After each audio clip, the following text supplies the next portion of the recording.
So what keeps me going are the amazing and remarkable women that I get to work with. So I'll give you two examples. So one is, when I was doing the rape as a war crime reporting in Kosovo as a Human Rights Watch researcher, I was traveling all around Kosovo and literally trying to find women who had been raped by Serbian paramilitaries. And I found one woman, and she's in the report that we wrote about this on ethnic cleansing and rape as a tool of ethnic cleansing in Kosovo. This woman had been gang raped by Serbian paramilitaries when she was pregnant. And she managed to get away.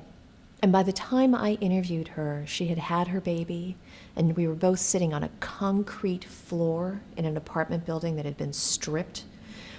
And I interviewed her for hours, and she held the baby that had been born after this brutal, brutal series of rapes. She held the baby during the entire interview.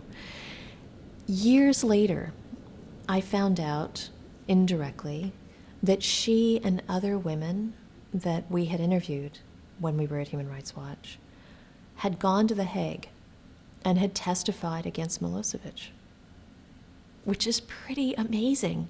That's just remarkable. I mean, the resilience of these survivors to go to another country and testify in an unfamiliar court against the head of state of the country that is responsible for the abuses. Now, Milosevic had the audacity to die before he could be convicted of anything.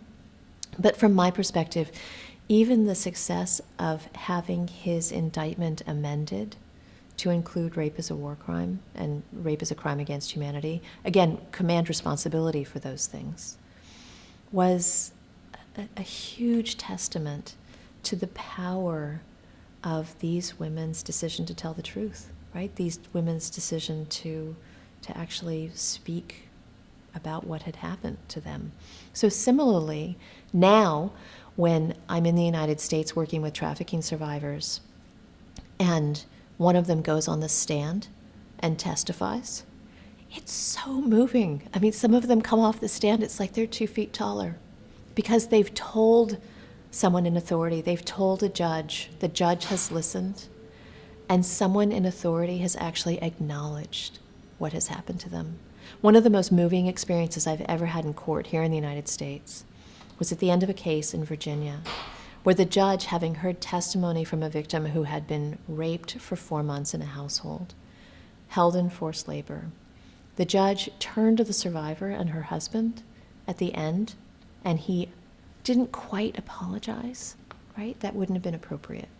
But what he said was, what has happened to you is something that should never happen to any person, right? That is so healing. That is such an amazing moment.